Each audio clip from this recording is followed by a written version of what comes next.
You're listening to the Modern Therapist Survival Guide, where therapists live, breathe, and practice as human beings. To support you as a whole person and a therapist, here are your hosts, Curt and Katie Vernoy. Welcome back, Modern Therapists. This is the Modern Therapist Consumer Guide, another one of our episodes where we do a deep dive into some of the companies and people that we vet and we like their services and also help to support the show. And we have talked a lot about the roles that AI is coming into the therapy field and the ways that we interact with things. And we are very fortunate to be joined by Nate Peereboom from Jot Psych, one of the companies that's helping to make writing notes and doing a lot of the parts of our field that many people don't find so fun a lot easier. So thank you very much for joining us and talking about how Jot Psych can help therapists in their work that they're doing. Awesome. Hey, thanks for having me, Curt. Thanks for having me, Katie. It's great to be here. We're excited to have this conversation, and we're going to start with the question we ask all of our guests, which is, who are you and what are you putting out into the world? Yeah, so my name is Nate, as Curt said, Nate Peereboom. I'm the co-founder of Jot Psych, and Jot Psych is an AI-scribe. So for those of you who don't know what an AI-scribe is, it's like a human scribe, but it happens on your phone or it happens on your computer. So you walk into an encounter, you click start, you do the encounter, you click done, and you get all the documentation that you would otherwise need to write either by pen or type into your computer. You can also use Jot Psych as a dictation tool, but the key thing is that it's not speech to text. It's listening to whatever information you put into it and writing the note or the document that you find most helpful. We don't always like to acknowledge that there's competitors out there, but why and how was Jot Psych? Why were you creating this? What was the need that you saw as creating a company like this? Yeah, so I grew up in Cleveland, Ohio. For anyone who lives in Ohio or in Cleveland, it is a hospital town. Everyone works in healthcare. The Cleveland Clinic is there. University Hospitals is there. Metro Health is there. It's a mecca for medicine. And so both of my parents were in medicine. My dad's a neuro-oncologist. My mom's a nurse practitioner who works in the palliative care space. And so I knew that note-taking was a big problem forever. I mean, from the time I was a small kid, my parents would come home, we'd have dinner, then they'd open up their laptops and, I would go to sleep, but they would be still up typing their notes. And part of this, I think, comes from the fact that my parents are like pretty detail-oriented people. I don't think everyone spent as much time charting or note-taking as they did. But if you know anyone in medicine, this is a big problem. So I'm not a clinician. I'm really, really excited about technology. I really believe that technology can make medicine better. And I believe that therapy, mental health care is medical care. I believe that it's part of the healthcare system. And so about 2 years ago, my best friend and I from college started Jot Psych, and we had this idea that we were going to create a software that just automated note-taking, essentially for my parents. So we spent a lot of time working with folks not in behavioral health, primary care physicians, folks who worked in nephrology. We worked with an orthopedic surgeon, and we built a technology that at some point, like hundreds of people were using. And I remember this moment because, every person in technology makes this mistake at first. They launch a product for free and everyone uses it and they think, oh, this is going well. And then at some point you have to turn on the price. And when we turned on the price, basically everyone left the product. Like everyone said, no, it's not worth that price and canceled their subscription. And I remember being with Jackson, my co-founder, when this happened, because we turned it on like a Wednesday, and by Thursday we'd lost every single user on the software. And I remember we had gone to do like an in-person visit to this, doctor in rural Ohio, like almost out in Amish country. And I remember like laying down on the sidewalk with like my hands on my face, being like, oh my gosh, what have we done? We now have no products and no customers, and we can't even build it because no one's using it anymore. And he walked over to me and he said, we have one customer now. And it was someone who worked in the behavioral health field. And her name is actually the password to the Wi-Fi at our office now. Her name's Colleen. And she kind of convinced us that behavioral health was where we should focus, that there was so much administrative burden in behavioral health that if we would tailor our product just for folks who worked in therapy or just for folks who worked in psychiatry, we could create something that was incredibly impactful to those clinicians. And so that's what we've done. We've spent the last 2 years building a product that is an AI scribe singularly for people in behavioral health. What are the mission, vision, and values that guide your business decisions? Because it sounds like you started from a place where you were trying to support and help your folks and folks like them. And then with this turn of events, it's horrible turn of events where all of your clients went away. It sounds like you were able to find a need in the market. But at some point, it becomes about your own vision, your own mission, and the values that you have. So our modern therapists love to know kind of behind the scenes what makes you tick. So that's kind of what this question's about. Yeah. The prime thing that motivates me is the idea of time as being a spiritually material thing. I think a lot of people look at business software or administrative software and they think, oh, he's just trying to make my business more efficient. This is a business thing.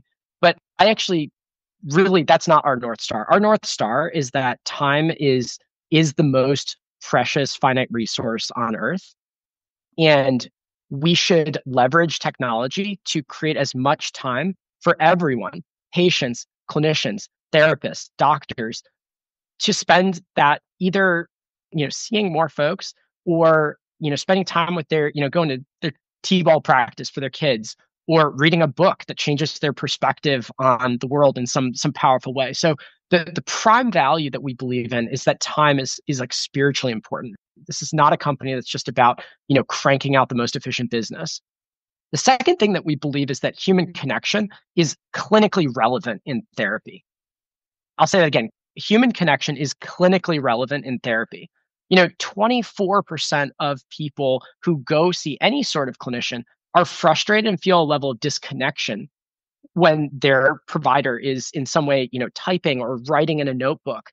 And, if you're a cardiologist, that might actually be totally fine because the most clinically important thing in a cardiology appointment is actually just that you diagnose correctly and that you prescribe the right surgery or pharmacological therapy, or you're really good at putting in a stent.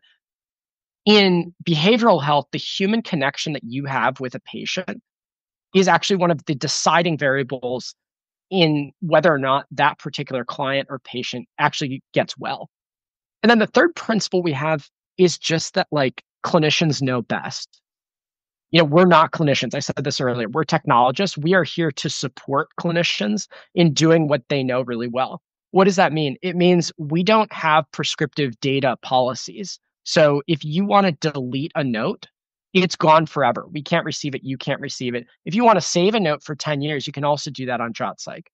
It also means that we've built the software to be highly responsive to customization.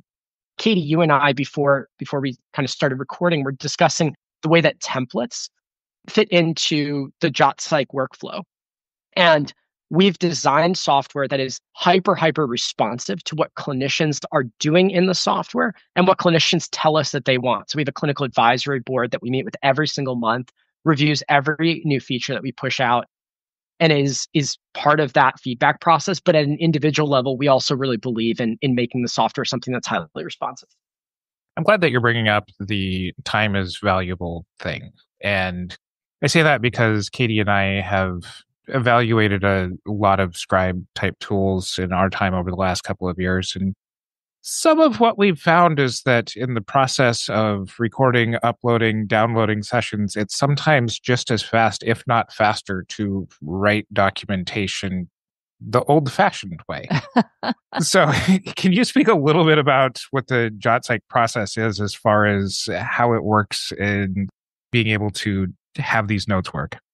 It's super easy. It takes 2 to 3 minutes to set up. You go to jotpsych.com, you click start a trial, you put in, 3 pieces of information. You can click record and start making a recording immediately. Katie, I think you did this morning. How long did it take you to make your first note?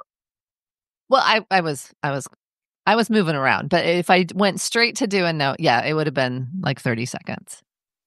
Yeah. And then when you actually like click submit on the note takes between 20 and 30 seconds to generate. We are trying to get that down, but 20 seconds is the time it takes to like get up, do 3 jumping jacks and sit down. So, use the buffer time on our software to do something in between your visits anyways.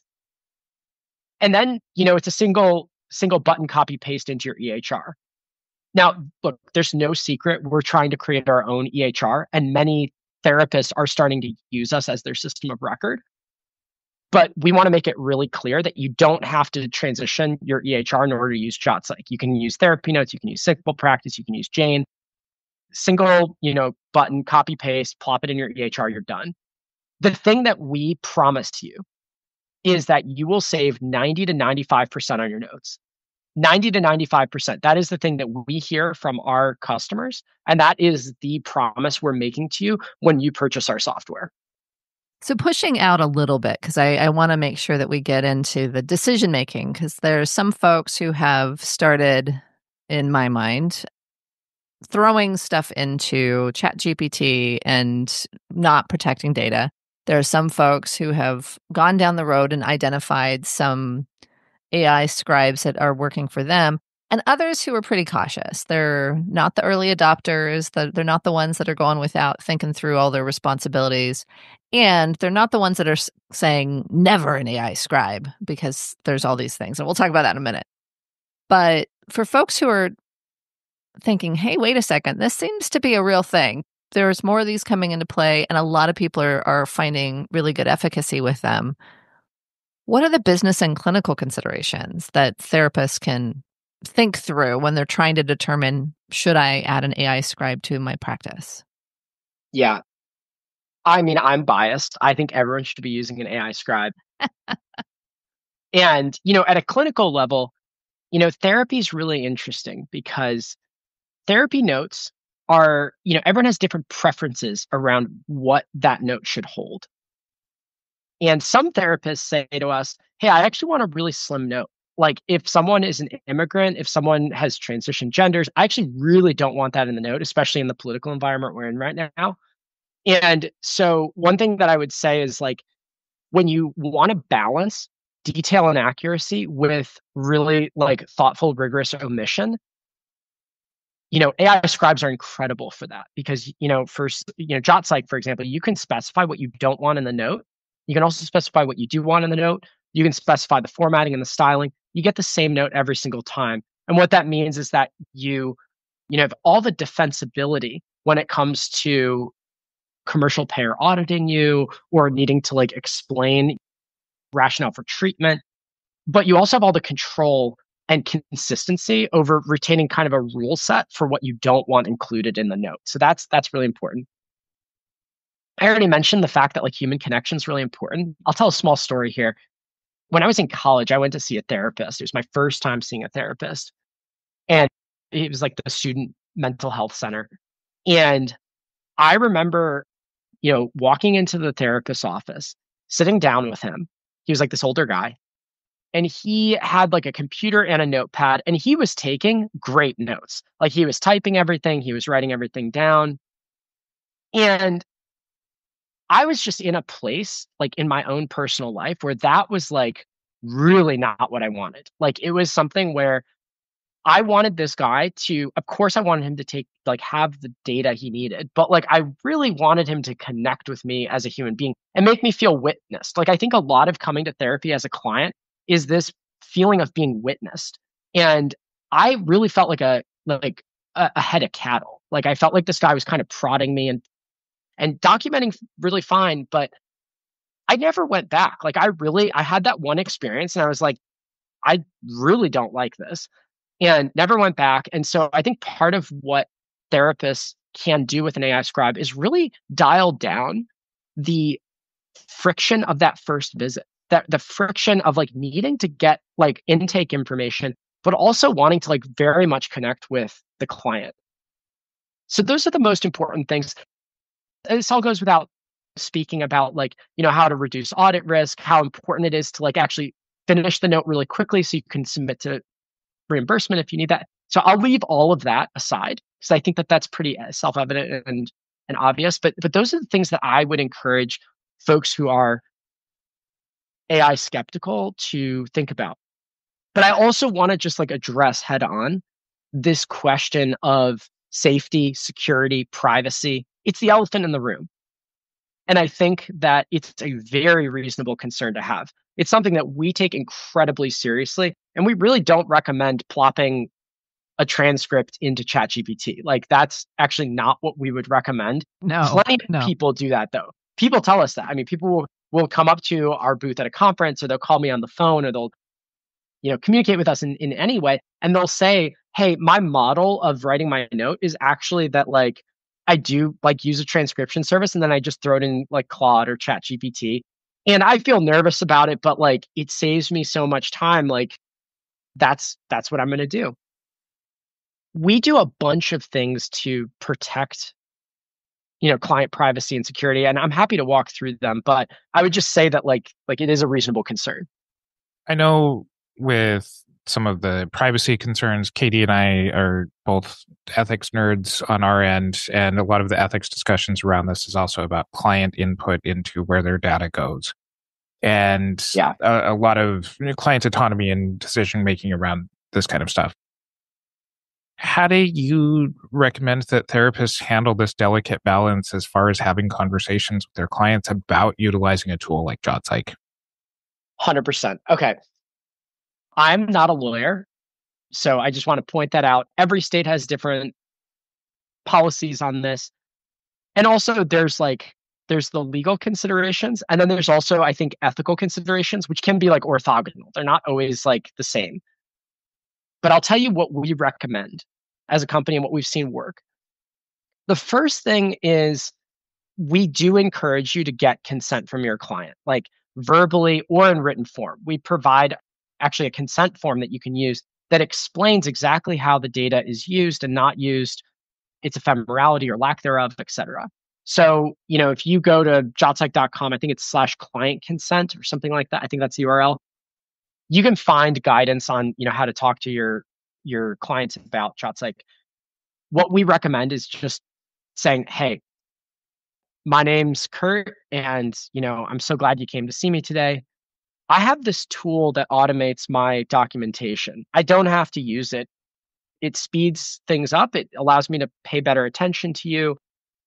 But, I've been taking notes without it for how many? 5 years, whatever. So I'm happy to not use it. Would you like it to be a part of our encounter? 95% of clients say yes to that. People really do have, a lot of excitement about just having a human connection with you. But there are some really important things that I would also emphasize. One, JotPsych never retains audio after a session is generated. That's a profound thing, that we are an audio company that does not retain audio. The way our software works is audio comes in and we chunk it into these very, very small chunks of recording. And then we redact all identifying information. So names, addresses, phone numbers, et cetera. We then transcribe those and knit them together. So what we have is a completely redacted transcript that we hold. Then when we actually go to generate any kind of section or any kind of document, we scramble it so that all we're passing are the smallest slivers of redacted data from that transcript. So we are never passing any full transcript to a generation partner. We're never training on that data ourselves. The data that we're working with never has a name or anything that could be tied back to an individual. So that's really important. We also store the data in the same facilities as MedStar Health and other hospitals. It's a HIPAA compliant facility. We have HIPAA agreements and arrangements with every single partner we use. We have internal policies where we train our employees on how to deal with sensitive information. And we also sign BAAs with anyone that wants to sign a BAA with us. So folks who don't know what a BAA is, think about a BAA as a legal tunnel where essentially we're saying, hey, we're going to adhere to your privacy policies. You're going to adhere to ours. We're going to conservatively and collaboratively hold patient data. And we're acknowledging that we're sharing that client or patient data and that we have a responsibility to adhere to like the highest standard of care. So at every single level, you can protect, explain, and hopefully trust that we are being like really good stewards of this incredibly sensitive data. And that's kind of why we exist. Like we exist in part because people want all the advantages of an AI scribe coupled with all the safety and stewardship of a company that's like thinking this through in like the most rigorous, thoughtful way. So you mentioned training on the data. And I think that's where a big question comes up for a lot of clinicians. I am never going to have an AI scribe record my sessions because that data will be used to train my replacement, AI therapists. And there's a lot of fear about that if companies do go belly up, they have all this data they could sell. I think that's the thing with 23andMe or something like that that people are really concerned about. And I feel like I just want to address this head on, that there are the possibilities that this data from tons of therapists is potentially available on your site or could be, right? That this is something that AI scribes may have. So how do we address that fear that therapists have? And what are your practices as far as other folks getting access to your data? Yeah. So first of all, I just want to be crystal clear. We never train on your data. We have no intention to create an AI therapist. We also, as I said, never pass a full transcript to anyone outside of Jot Psych. So that is like incredibly important. As a company, our incentive is to reduce the surface area of patient data we have as much as possible. That's what our lawyers tell us. That's what we like just at a risk management level like would prefer. And that's part of why we encourage people to just delete their note when they're done with it. If you delete a note in Jot Psych, we can't retrieve it. You can't retrieve it. This creates all sorts of problems, like for us, because people will call us and be like, I deleted a note. Can you get it back? Sadly, like, no, like we have complete hard delete and we want people to use that because we have no intention of using that data, selling that data. It's not the asset that our business is based on. Does the deleting the note, does that also delete the transcript? Yes. Yeah, absolutely. Yeah, everything about that, like everything, all the metadata, it's all gone. Now, look, other AI scribes may be training to build their own AI therapist. Like I don't know what our competitors are doing. Most of our competitors are, more well-funded. They have to create a larger business than we do. We have the luxury of we're really conservative about our fundraising. And what that allows us to do is to do something fairly small, extremely well, rather than say, hey, we actually need to build an AI therapist in order to justify our investor returns. We are a small company. We're less than 10 people. We don't need this to be like some huge, like take over the therapy world venture. I think it's also worth acknowledging. I think we should just talk about like whether AI therapy will work too, because I think that there's a question on that, right? I wish we had some way to like poll listeners right now. I mean, I'll ask you guys. I mean, did you see the study out of Dartmouth this week? Because that's the buzz right now. The buzz is that Therabot the Therabot study came out from Dartmouth.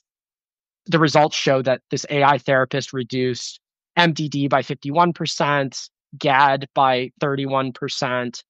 But I think, Nicholas Jacobson, like the senior author or the PI, he said something that I think is really profound. He's like, we're so far away from being oversaturated in therapists. There's 1,600 patients with depression and anxiety alone for each provider that exists out there.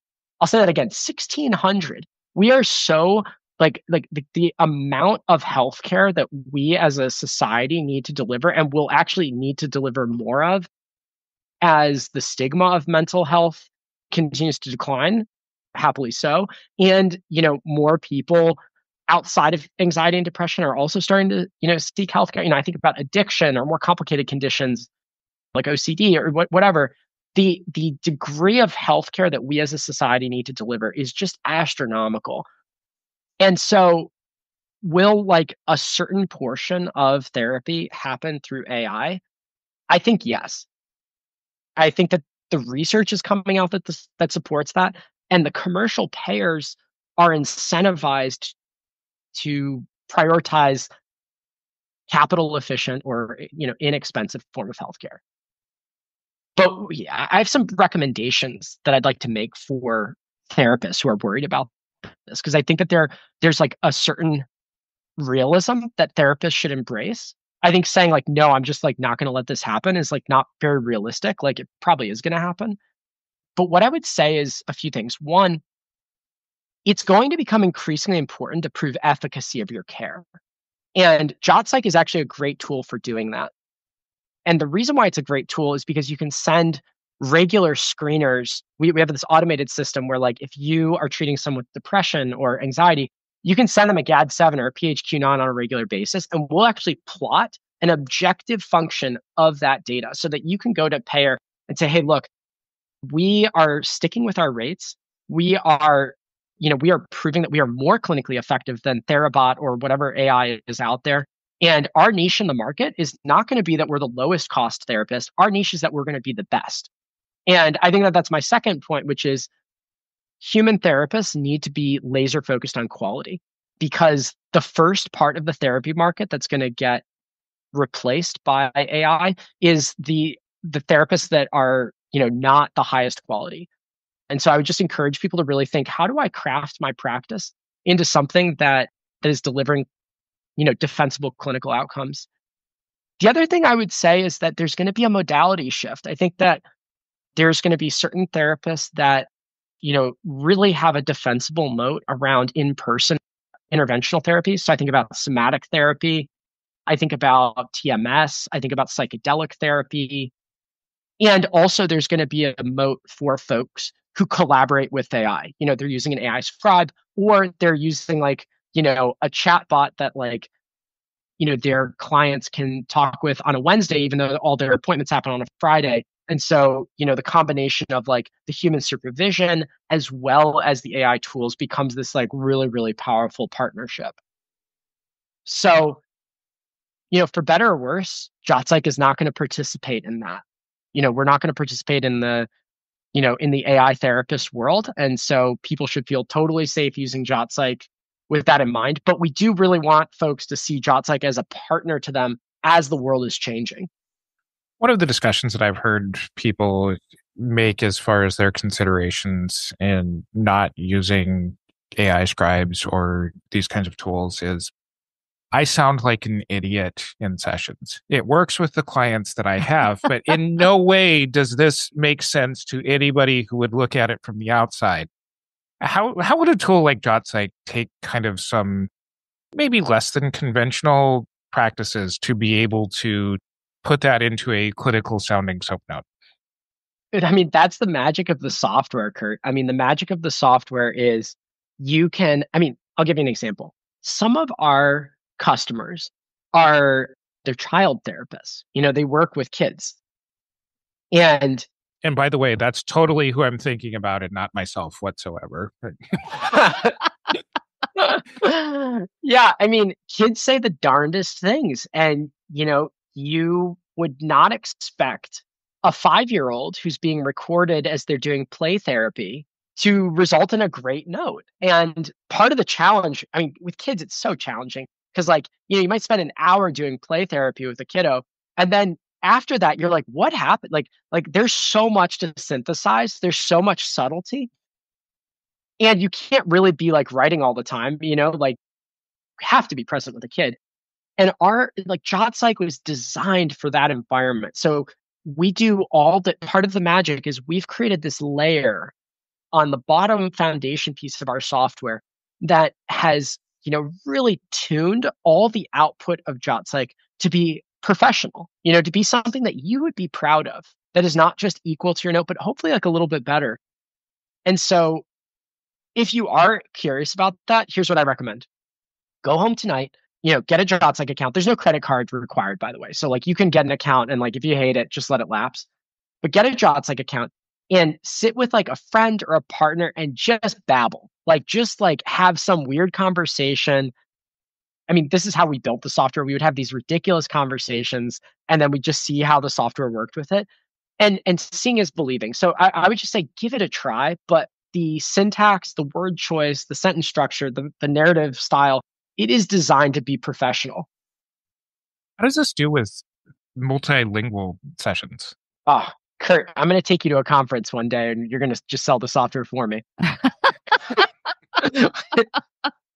Well, let me give a little background on that. So my co-founder, Jackson, he's an incredible co-founder in a lot of ways. But one of the ways that I think Jot Psych developed in a really cool fashion is that his background is in natural language processing. In college, we both met at the University of Chicago. I studied econ and molecular engineering. He studied linguistics and Germanic studies, and he's a complete polyglot. And so one of the pet projects of his on our software was you can record in basically any language. I don't think we do Chinese quite yet. I think that there's over 30 different languages you can choose from. We've never had someone say, hey, wait, why can't I use this language? We cover pretty much anything, and we also detect it. So, you can walk in, your patient's speaking Russian, you're speaking Italian. It'll figure that out and just write the note for you. It's so cool. Yeah, it's really cool. Curt and I are both in California, and so I'm thinking about the clinicians who are speaking with their bilingual Spanish clients, and so they're going back and forth between English and Spanish. And I think that is awesome that it'll detect it and be able to address all of that. It really helps for, I think, a lot of our practices. That's awesome. Katie, this might shock you, but Spanish was the first language we did. Nice. Yeah. So what are the QA processes? How do you make sure that what you're doing is working? Yeah. So initially, we built the software using a very large repository of transcripts that academic institutions had provided.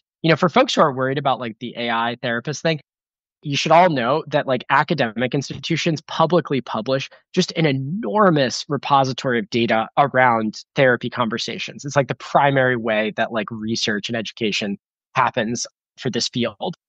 So we were able to really pretty easily build a data set of somewhere between 200 and 300,000 encounters. Now, Jot Psych obviously is way larger than that now, but at that time it was a really good repository. And what we would do is we'd run our software, we'd look at the transcript, and we'd basically try and make our own judgments about whether or not it was coherent. But the real way that we test is with our clinical advisory board and with our customers. So we have a really tight feedback loop. Jackson and I both probably have over 300 customers on speed dial on our phone. We're both going to have to get new phone numbers at some point because sometimes I'll take a whole afternoon and I'm just responding to text messages the whole time.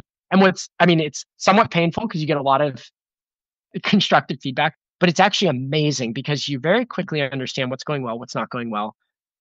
And as I mentioned, the software itself is built to be responsive to that. So, for example, let's say that we have a family history section and we miss a detail about an uncle. We get the aunt, we get the father, we get the mother, we miss the uncle.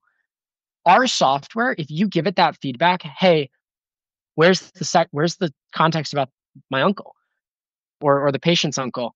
It will actually go into the underlying model that builds that particular family history section and change it to increase the priority of uncle.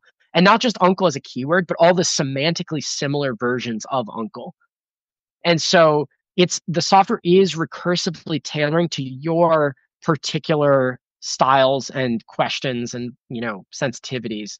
So that's kind of those are the three major ways that we've built Jot Psych. I mean, initially we would actually just record and then go into a doctor's office that was a research partner with us, and we'd watch him or her write their own note. We'd compare our note to their note, or we print it out and hand it to the physician with a red pen. But at this point, it's all recursive and higher scale work. For somebody who's interested in trying this out, you've mentioned a couple of times, it seems pretty easy. Go to the website, kind of hit record and let the tool come in. You've also talked about some of the customization process. So what does that onboarding process for somebody who's interested actually look like? Again, super, super simple. You go to jotpsych.com, you click start a trial. I think there's two like little screens where it's like, what specialty do you work with and how did you hear about us? Then there's a button. It just says record a note. Click that, click the record button, and then you can just play with it. So the onboarding, if you want it to be like just getting started as fast as possible, that's it. It's really easy. Now, we do a bunch of hand-holding along the way. We've got, I think I mentioned this, before the call. Every single day we have office hours. So you can book time with me or my co-founder or someone else who really knows the product every single day. And, we'll completely hold your hand. We'll, help you build templates. We'll help you, figure out how Jot Psych works with your EHR. You can give us feature requests. You can tell us that you actually hate Jot Psych and you wish it never existed. That is time.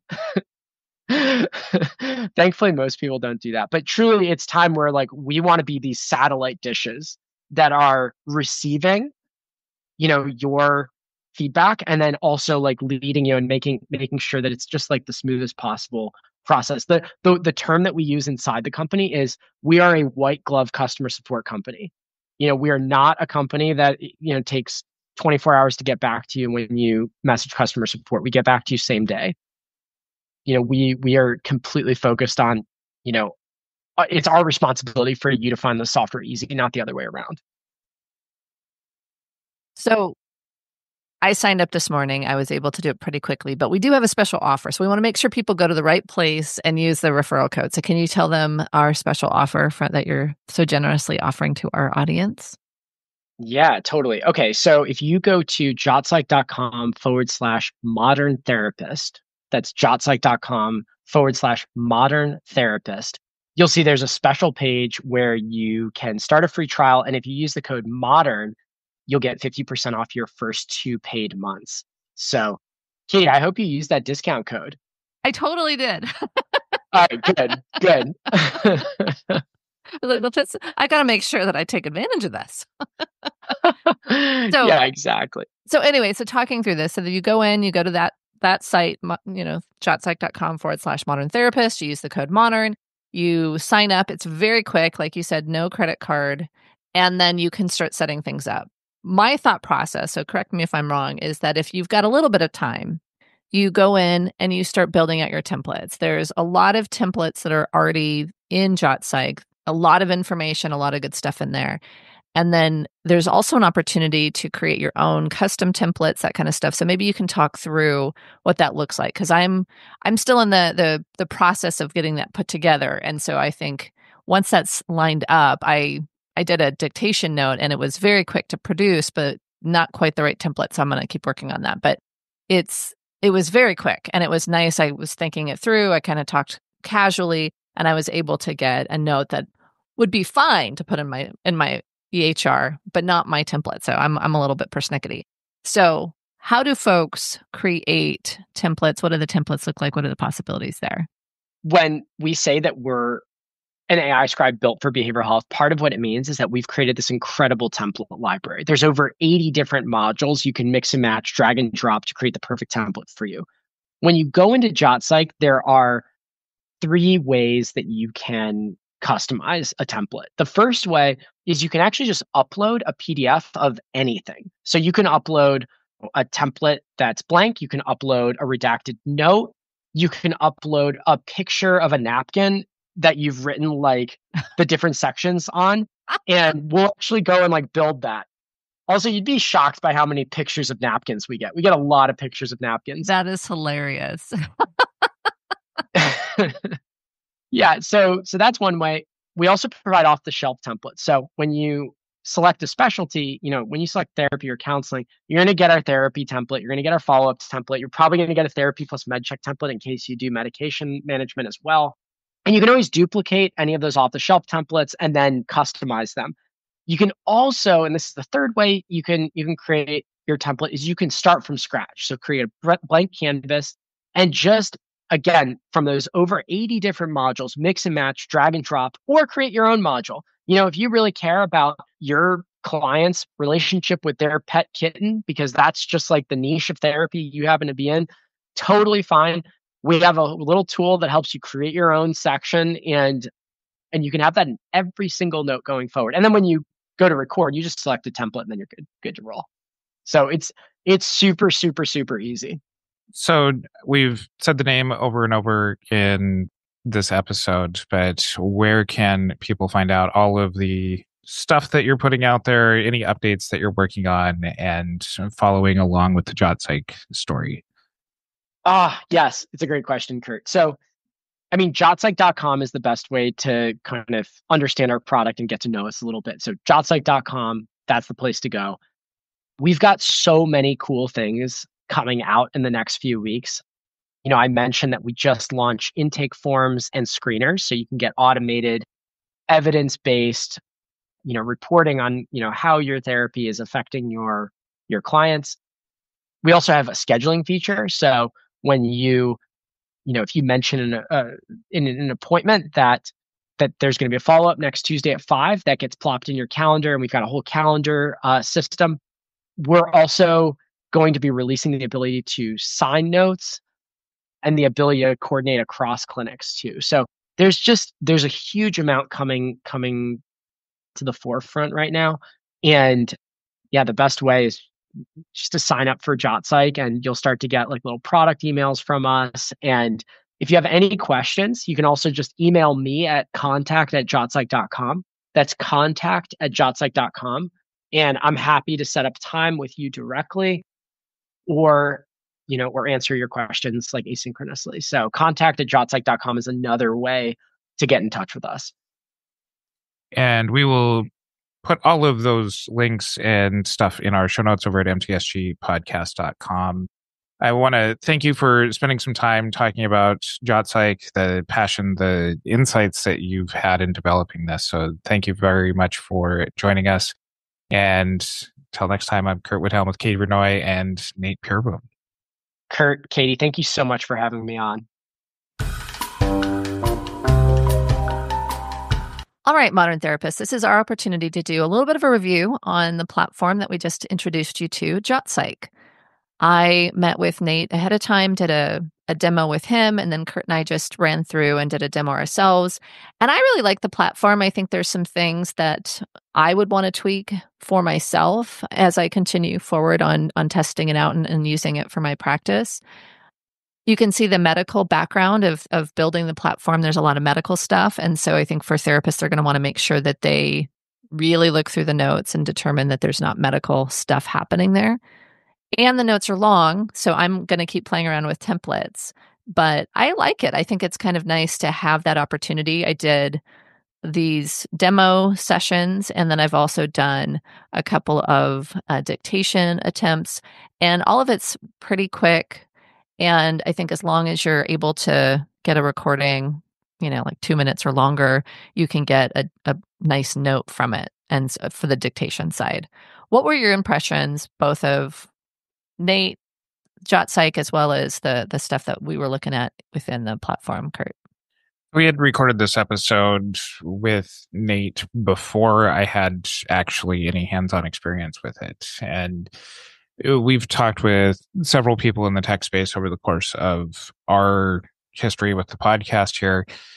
Nate seems to be coming from a place where he's really enthusiastic about this as a tool. It doesn't have that feeling of a venture capitalist coming in with all kinds of ideas around, hey, year 5 of our plan is to completely change the business model and turn this into AI therapy. So his enthusiasm was very palpable for it being a tool. And I'm really glad to hear him be able to address a lot of the concerns that we have as far as some of our experience with some of the other tools.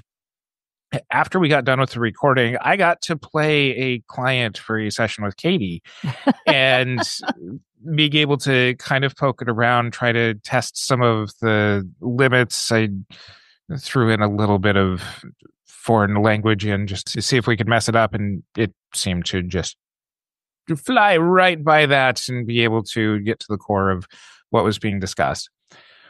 one thing in seeing how I was talking as a client and then seeing the output of the note is this does not seem like something that you can just plug and play for your very first session. You should have some experience with it. You should practice with it yourself, get some information organized, get your template set up so that way it's doing what you want it to do. Because I can see some people jumping into this way too quickly, finding that their first experience with it is putting in some information that isn't necessarily part of the scope of practice. I was in our play session here, was talking about a limiting factor on being able to engage in some physical activities. And so it went off on kind of a whole little medical treatment side of things that wasn't really discussed in our session. So I think being prepared for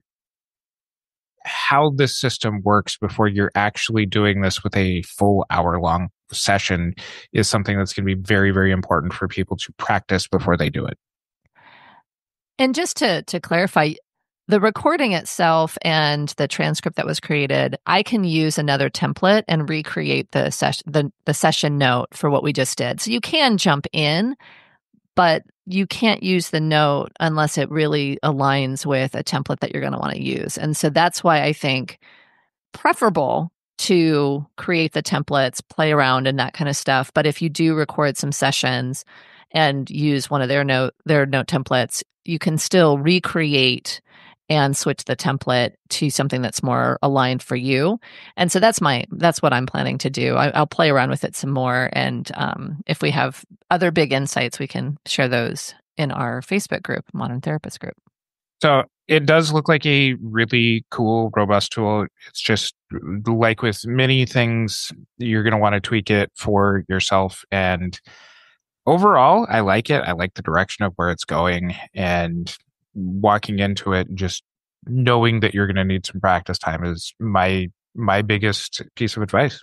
So another thing that's important to consider is pricing. I think it's looking at what the benefit is for you on having these note scribes. And for Jot Psych, the pricing is, somewhere in the range of $100 to $160, $150. And they do have pricing for groups from 7 to 50 and then over 50. That's current information. So I would look at that and really filter that in for especially group practice owners who have any clinicians who are struggling with getting notes done or have compliance stuff. I think it would be good for them. And you have to make sure that the dollars and cents make sense. I think so too. If this was something where I'm looking at investing a significant portion of, our monthly revenue and overhead into looking at something like this, I would really do this thoughtfully. And this is one of those things where utilize the free trial to see if this is something that is going to be worth your while before jumping in, because this is a potential benefit, especially if you are working in spaces that do have a high requirement for very detailed documentation. And with that comes the very intentional investment into your practice. And I see this as potentially being a really wonderful investment, but it's also something where if you're not going to use it in a way that benefits you, I can see you becoming very frustrated with it. So just a reminder, you can find out all about this over at jotpsych.com. If you add /modern therapist and use the code MODERN, you'll get to the special offer, which is a 10-day free trial and 50% off your first 2 paid months. And that's exclusively for our listeners. So I'm excited to share this new partner, and I definitely will continue to share information as I play around with it. Thank you for listening to the Modern Therapist Survival Guide. Learn more about who we are and what we do at mtsgpodcast.com. You can also join us on Facebook and Twitter. And please don't forget to subscribe so you don't miss any of our episodes.